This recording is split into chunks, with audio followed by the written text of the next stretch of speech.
The old house loomed at the end of Harbinger Lane, dark and desolate. Pulling her jacket tighter. The late afternoon sun cast long, eerie shadows. The house stood like a watchful monster. Emma took a hesitant step toward the house. It sent a shiver down her spine. The overgrown lawn crunched beneath her feet. A lone crow cawed from a dead branch above. The sound echoed through the silence. Satisfied, she stepped onto the porch. Each step echoed in the silence. She felt a presence, like she was being watched. Reaching the porch, Emma hesitated. The wood creaked ominously. She tested it carefully with her foot. It was cold and damp. She turned it slowly. The door creaked open, revealing darkness within. The air inside was thick with dust and the smell of decay. Emma stepped inside, her heart pounding. The floorboards groaned beneath her weight. Silence. She took a tentative step forward, then another. Her eyes adjusted to the dimness. Cobwebs hung from every corner. Dust-covered furniture stood like ghostly figures. The air was heavy and oppressive. A sudden noise made her jump, just the house settling. Or was it? Emma couldn't shake the feeling of being watched.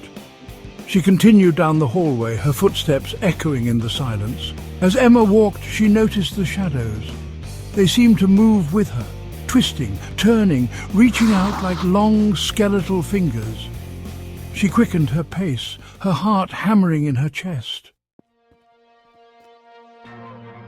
Emma reached a room at the end of the hallway. The door was slightly ajar. A sliver of light peeked through. Cautiously, she pushed the door open. It creaked loudly, breaking the silence. The room was a library. Bookshelves lined the walls, filled with dusty volumes. A fireplace stood on one side, its hearth cold and empty. Above the mantel hung a portrait. A woman with piercing blue eyes stared back at her. Emma stepped closer, drawn to the portrait. The woman's eyes seemed to follow her every move. A strange feeling washed over Emma, a sense of unease. She couldn't shake the feeling that something was wrong. As she turned to leave, something caught her eye. The portrait was gone. The wall was bare. Emma stared at the empty space, her mind racing. Had she imagined the portrait, or was something else at play?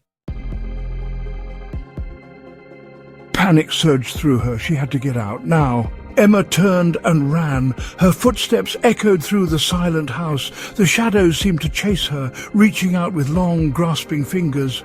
She burst out of the house, gasping for breath. The sunlight was blinding. The air was sweet and clean. Emma looked back at the house. It stood silent and menacing, its secrets hidden within. As she turned to leave, she noticed something on the ground. A small silver locket. It was engraved with a single word, forever. Emma picked it up, her heart pounding. Whose locket was it, and how did it get here? Emma clutched the locket tightly. She knew she should leave, but something drew her back to the house, something sinister, something she couldn't resist.